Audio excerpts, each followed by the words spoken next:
Cabinet मंत्री सालेह मोहम्मद बुधवार को एक दिवसीय दौरे पर रामदेवरा पहुंचे, जहां पर जगह जगह मंत्री सालेह मोहम्मद का स्वागत किया गया। तो वहीं कैबिनेट मंत्री ने लोक देवता बाबा रामदेव की समाधि के भी दर्शन किए और देश में खुशहाली की कामना की। कैबिनेट मंत्री सालेह मोहम्मद ने मेला मैदान में जनता को भी संबोधित किया। पंचायत चुनाव को लेकर मंत्री ने कहा कि मुख्यमंत्री अशोक गहलोत कोरोना को लेकर गंभीर है और प्रदेश में कोरोना से बचाव के लिए प्रयास किए जा रहे हैं।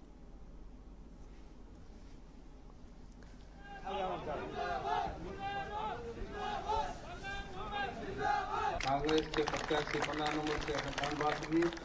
वार्ड 15 से पंचायत समिति सदस्य के लिए निवेदन।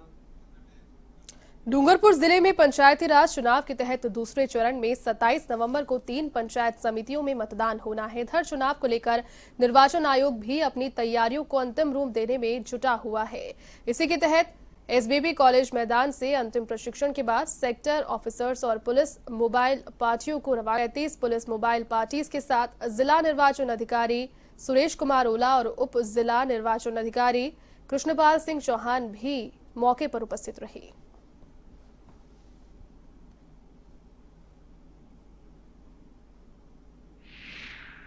फिर भी कोई भी समस्या रहती है तो उसमें घबराने की कोई आवश्यकता नहीं है। अपने पोलिंग पार्टीज को भी समझाएं कि ऐसा कुछ भी नहीं होने वाला। आराम से कोई प्रॉब्लम हो भी जाती है इन्फॉर्म करें। हम सब डिवीजन से इमीडिएटली आपको मदद पहुंचा देंगे। इस गलती होने के कारण कोई दूसरी बड़ी गलती नहीं करनी है जिसके कारण की कोई बड़ा मुद्दा बने और लॉ एंड ऑर्डर की स्थिति बने। तो ऐसी कोई भी आपको चीज लगती है इमीडिएटली आप हमें बता दें। बाड़मेर जिले के समदड़ी कस्बे में स्वर्णकार समाज तथा ज्वेलर्स एसोसिएशन ने बुधवार को मुख्यमंत्री गहलोत के नाम तहसील कार्यालय में ज्ञापन सौंपा।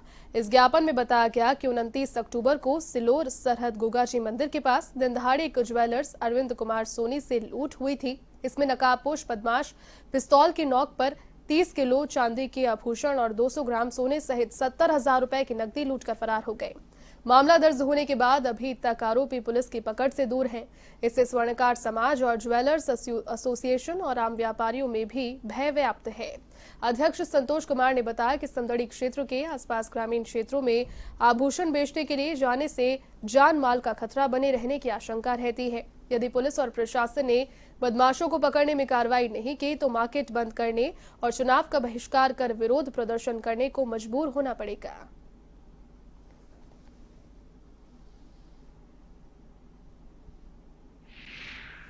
के पास एक लूट हुई थी हमारे समाज के एक बंधु की। उसके अंदर 30 किलो चांदी, 200 ग्राम सोना और 70,000 रुपये लगभग कैश था। बंदूक की नोक पर लूट के ले गए। एक लूट हुई थी समदड़ी से पुलिस थाने से मात्र 2 किलोमीटर दूर, और वहाँ पर बंदूक की नोक पर उन्होंने फायरिंग करते हुए माल लेकर के भाग गए और मेन रोड गए। वो जाते हुए रास्ते रोक करके जेठंदरी में लोग बाग खड़े थे तो उनके ऊपर उन्होंने अंधाधुंध गोलियां बरसाई ताकि उन्होंने जान बचा के साइड में हुए और रास्ता दे दिया और वहाँ से भाग गए। परंतु उसको 1 महीना होने आया, अभी तक उसमें कोई कार्रवाई हुई नहीं, ना कोई पुलिस ने उन चोरों को पकड़ा गया है। बारां जिले के अंता में 11 दिसंबर को होने वाले नगरपालिका चुनाव को लेकर 3 दिनों में मात्र 9 नामांकन ही दाखिल किए गए हैं, जबकि 27 नवंबर नामांकन दाखिल करने का आखिरी दिन है। ऐसे में अंतिम समय में नामांकन के दौरान अधिक भीड़ होने से इनकार नहीं किया जा सकता। उपखंड अधिकारी रजत विजयवर्गीय ने बताया कि नामांकन भरने का सिलसिला 23 नवंबर से शुरू हुआ है। 27 नवंबर तक नामांकन दाखिल होंगे और फिर 3 दिसंबर को नाम वापस लेने के बाद चुनाव चिन्ह दिए जाएंगे। कस्बे में पहले 25 वार्ड थे, जिन्हें सीमांकन के बाद 35 वार्ड कर दिया गया। अब इस चुनाव में 35 वार्ड के 23,909 मतदाता अपने मत का प्रयोग करेंगे। इसके लिए 50 मतदान केंद्र बनाए गए हैं। तो वहीं इस बार पालिका अध्यक्ष की सामान्य सीट होने से दोनों ही प्रमुख पार्टियों में रोचक मुकाबला देखने को मिलेगा।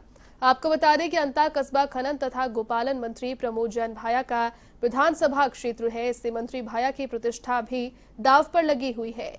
तो वहीं भाजपा भी पूरी दमखम के साथ चुनावी मैदान में तैयार नजर आ रही है। इसका कारण है कि नगरपालिका में पिछले 10 वर्षों से कांग्रेस का ही बोझ काबिज है।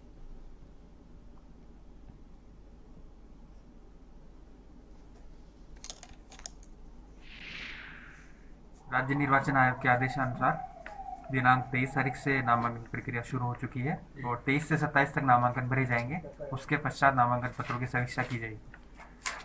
कोरोना को देखते हुए सारी गाइडलाइंस के अनुसार ही सारी प्रक्रिया में कोरोना को गाइडलाइंस को फॉलो करवाया जाएगा और सभी से अनुरोध है कि कोविड के गाइडलाइंस का फॉलो करते हुए दिनांक 27 से 3 बजे के पूर्व ही नामांकन पत्र स्वीकार किए जाएंगे। अब खबर बाड़मेर के बायतू से है, जहां पर सवाओ पदम सिंह गांव में एक तेज रफ्तार कार ने अनियंत्रित होकर पलट गई, जिस हादसे में 3 लोगों की मौत हो गई जबकि 3 लोग घायल भी हो गए। इस हादसे के बाद तीनों घायलों को अस्पताल पहुंचाया गया। आपको बता दें कि यहां से उन्हें जोधपुर के लिए रेफर किया गया। फिलहाल सभी घायलों की स्थिति नाजुक बताई जा रही है। पुलिस के अनुसार हादसे का शिकार हुए सभी लोग शादी में जा रहे थे, तभी इस दौरान ये हादसा पेश आया। फिलहाल पुलिस पूरे मामले की जांच में जुट गई है।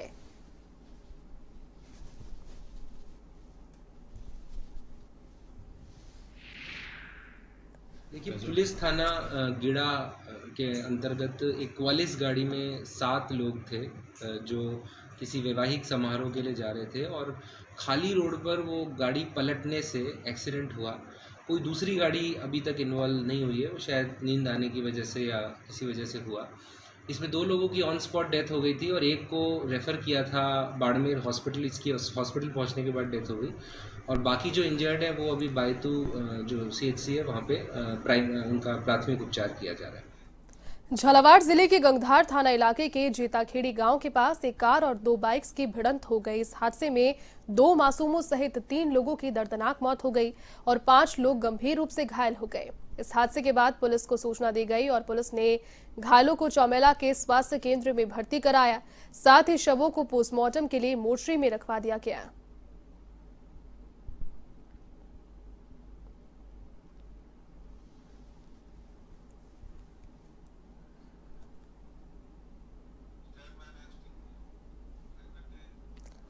धौलपुर के नेशनल हाईवे 3 पर मुस्तफाबाद गांव के पास सड़क हादसे में 2 लोगों की मौत हो गई जबकि आधा दर्जन से अधिक घायलों का इलाज जिला अस्पताल में जारी है। आपको बता दें कि जिस प्रकार की जानकारी मिल रही है उसके अनुसार तेज रफ्तार ट्रक ने शादी समारोह में शामिल होने जा रहे लोगों से भरे ट्रैक्टर ट्रॉली को टक्कर मार दी, जिसमें आधा दर्जन से अधिक लोग घायल हो गए। इस हादसे के बाद मौके पर चीख पुकार मच गई। साथ ही सभी घायलों को जिला अस्पताल पहुंचाया गया, जहां सभी घायलों का इलाज जारी है। फिलहाल पुलिस पूरे मामले की जांच में जुटी हुई है। कल बीती रात को एक ट्रैक्टर में करीब 20-25 आदमी गांव ढोण के पास से भात देने के लिए काम तस्वीर जा रहे थे। तो मुस्तफाबाद के पास में एक टैंकर में एक अज्ञात वाहन में टैंकर में पीछे ट्रैक्टर में टक्कर मार दी, जिससे लोग घायल हुए हैं। कुछ 2 की मौके पर मौत हुई है और मौत उमर सैन सनफ राम सियाल जाति कुशवा उम्र 45 साल निवासी ढोणकापुरा थाना देवली और दूसरा मृतक का नाम राजकुमार पुत्र हरि सिंह जाति कुशवा उम्र 24 साल निवासी ढोणकापुरा की मौके पर मृत्यु हो गई। चूरू के राजलदेसर में दर्दनाक सड़क हादसा हुआ। आपको बता दें कि हादसे में तेज रफ्तार से आ रहे एक ट्रक की टक्कर से कार सवार डॉक्टर की मौत हो गई। इस हादसे के बाद ट्रक चालक फरार हो गया। राजलदेसर परनेसऊ के बीच थामड़ा जोहड़ा के पास में ये हादसा हुआ, जहां सुजानगढ़ में डॉक्टर राजेंद्र कुलहरी किसी निजी काम से बीकानेर जा रहे थे। इस दौरान ट्रक ने कार को टक्कर मार दी। फिलहाल पुलिस हादसे के पीछे क्या कारण रहे, इनका पता लगाने में जुटी है।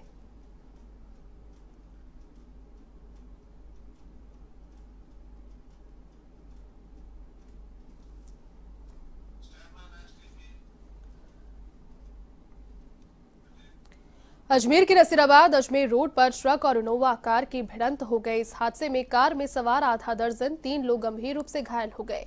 यह हादसा नसीराबाद अजमेर मार्ग पर स्थित बीर गांव के पास एक चौराहे पर हुआ। मौके पर मौजूद समाजसेवी तबीब सिद्दीकी ने घायलों को तुरंत क्षतिग्रस्त कार से बाहर निकाला और खुद के वाहन से सभी को अजमेर चिकित्सालय पहुंचाया गया। इस हादसे के बाद इस रोड पर लंबा जाम लग गया। पुलिस ने मौके पर पहुंचकर जाम खुलवाया।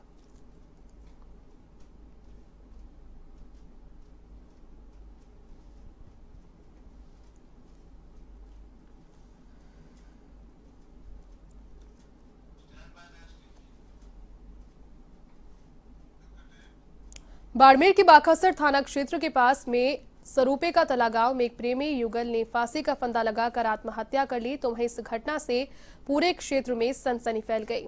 जानकारी के अनुसार एक प्रेमी युगल जो था एक ही गांव का था, लेकिन अलग अलग समुदाय के होने की वजह से दोनों ने आत्महत्या कर ली। मामले की सूचना पाकर मौके पर पहुंची पुलिस ने पोस्टमार्टम के बाद दोनों के शव परिजनों को सौंप दिए। फिलहाल पुलिस पूरे मामले की जांच में जुटी हुई है।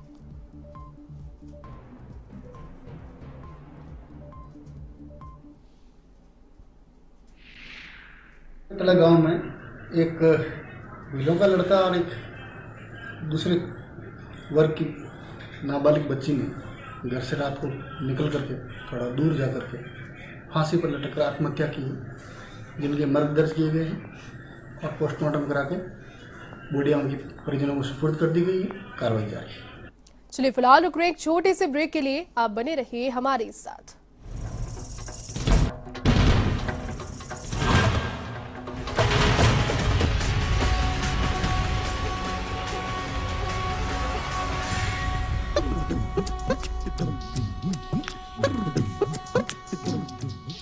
ब्रेक के बाद आपका स्वागत है। करौली के टोडाभी में गुढ़ाचंद्र जी सड़क मार्ग पर अज्ञात वाहन की टक्कर से एक पैंथर घायल हो गया। तो वहीं इस हादसे के बाद झाड़ियों में पड़े पैंथर को देखने के लिए लोगों का तांता वहां लग गया। हालांकि लोगों ने इसकी सूचना वन विभाग और पुलिस अधिकारियों को भी दी, जिसके बाद मौके पर पहुंची वन विभाग की टीम ने नींद का इंजेक्शन देकर पैंथर का रेस्क्यू किया।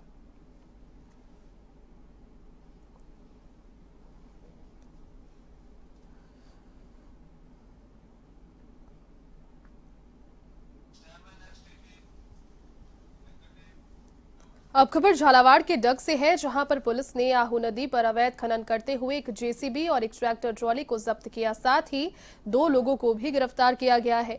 डग एसएचओ बन्नालाल चौधरी ने बताया कि आहू नदी में अवैध बजरी खनन की सूचना मिली, जिसके बाद मौके पर पहुंची पुलिस ने रामपुरिया निवासी रामचंद्र और सालरिया निवासी प्रधान सिंह को गिरफ्तार कर मामला दर्ज किया है।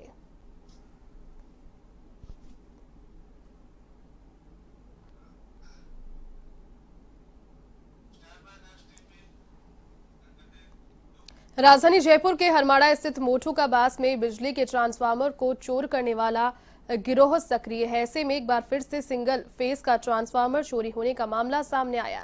तो वहीं इस घटना के बाद स्थानीय लोगों ने हरमाड़ा पुलिस को इसके बारे में सूचना दी। तो वहीं मामले की सूचना पाकर पहुंची हरमाड़ा थाना पुलिस ने मौका मुआयना किया। गौरतलब है कि इससे पहले भी क्षेत्र में कई बिजली ट्रांसफार्मर चोरी होने के मामले सामने आ चुके हैं। फिलहाल पुलिस चोरों की तलाश में जुट गई है।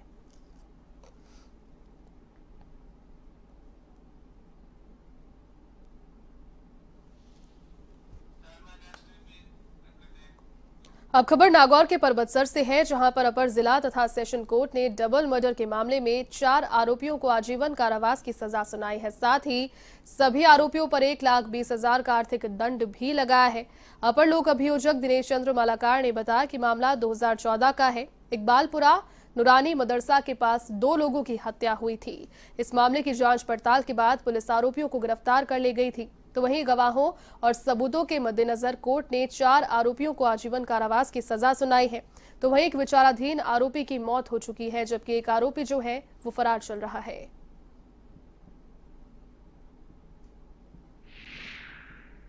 बाद अनुसंधान मुलजिमान के खिलाफ 450-396 के अंदर चार्जशीट पेश की थी, जिस पर माननीय न्यायालय द्वारा आरोपीगण के 302, 460 व 396 के आरोप के चार्ज लगाए गए, जिस पर अभियोजन की ओर से कुल 33 गवाहों को परीक्षित करवाया गया और लगभग 125 दस्तावेजों पर दर्ज कराया गया। इसके अलावा 30 आर्टिकल भी प्रदर्शित करवाए गए थे। धौलपुर जिले के कंचनपुरा थाना इलाके में दबंगों की दबंगई का सनसनीखेज मामला सामने आया। यहां पर युवक को बंधक बनाकर बेरहमी से मारपीट करने और यातना देने का वीडियो सोशल मीडिया पर वायरल हो रहा है। यही नहीं, बदमाशों ने युवक से दबंगई की और सुनसान जगह उसे ले गए और यातना देते हुए अमानवीय व्यवहार किया। दरअसल इलाके के लालौनी के रहने वाले इनामी बदमाश ओमवीर उर्फ लादेन और उसके साथियों ने इस घटना को 2 अक्टूबर को अंजाम दिया।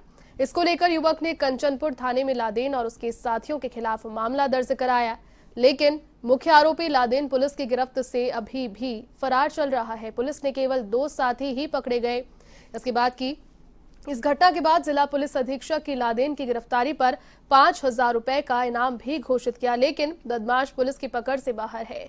युवक की यातना का वीडियो वायरल होने के बाद पुलिस में भी खलबली मची हुई है। आपको बता दें कि 2 अक्टूबर को बुधुआ का नगला रहने वाला कान्हा ठाकुर बाइक से धौलपुर जा रहा था। तभी रास्ते में नाले के पास छिपे लादेन और साथियों ने उसके साथ लाठी डंडों से मारपीट शुरू की और सुनसान जगह ले गए। यहाँ दबंगों ने यातनाएं देकर अमानवीय व्यवहार उसके साथ किया और मौके से फरार हो गए। सूचना पर पहुंची पुलिस ने पीड़ित को जिला अस्पताल में भर्ती कराया।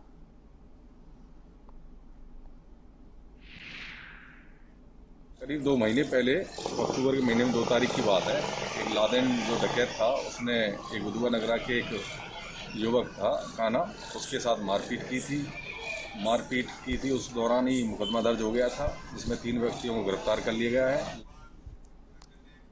अब खबर बूंदी के लबान कस्बे से है, जहां मिट्टी की खुदाई के दौरान 11,000 केवी की हाई टेंशन लाइन के टच होने से डंपर में करंट दौड़ पड़ा। इसी बीच डंपर में मौजूद चालक ने कूदकर अपनी जान बचाई। इस दौरान करंट फैलने से डंपर के टायर में आग लग गई और टायर जलकर खाक हो गए। इधर स्थानीय ग्रामीणों ने बिजली निगम के कर्मचारियों को सूचना देकर सप्लाई बंद करवाई, जिससे बड़ा हादसा होते होते रह गया।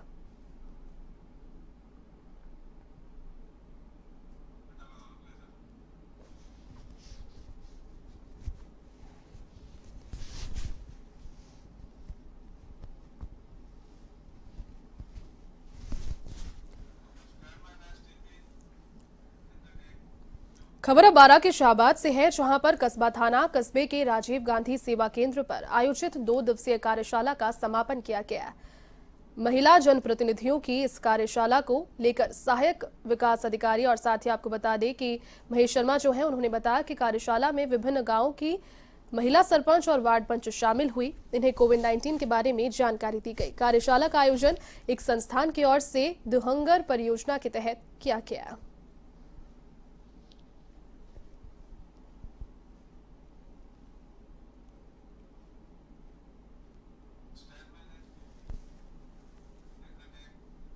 सिंचाई के लिए राजसमंद झील के लेफ्ट कैनाल से छोड़ा गया पानी रूपाखेड़ा गांव में बर्बाद हो रहा है। गांव के पास लेफ्ट कैनाल नहर का झील का पानी ओवरफ्लो होने से 1 दर्जन किसानों के बाड़ों में भर गया।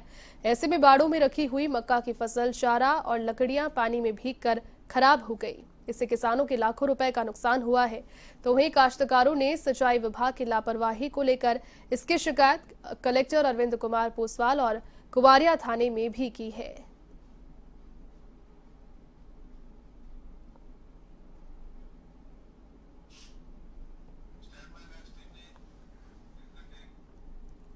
सिरोही जिले के माउंट आबू में सर्दी के सर्द तेवरों का अहसास निरंतर बना हुआ है। यहां पर पिछले 2 दिनों से पारे में उतार चढ़ाव का सिलसिला जारी है।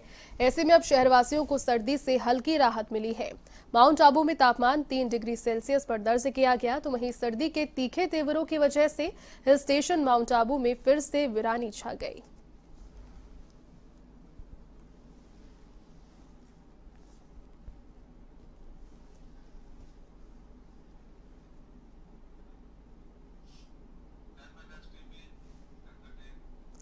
अब खबर पाली के देसूरी से है, जहां पर एक दूल्हे ने दहेज के पैसे लौटाकर मिसाल पेश की है। दरअसल टेवाली गांव के रहने वाले पूरन सिंह की शादी कोट सोलंकियान गांव की पूजा कंवर से हुई है। यहां पर तोरण की सभी रस्में पूरी करने पर दूल्हे पूरन सिंह को 1,11,111 रुपए भेंट किए गए, लेकिन पूरन ने ये पैसे लेने से इनकार किया और ससुराल वालों की ओर से दिए गए पैसे ससम्मान वापस लौटा दिए। केवल 11 रुपए और नारियल लेकर रस्म अदायगी करना स्वीकार किया। दूल्हे के पिता का कहना है कि दहेज जैसी कुरीतियों को खत्म करना हम सभी के लिए जरूरी है और जिम्मेदारी भी।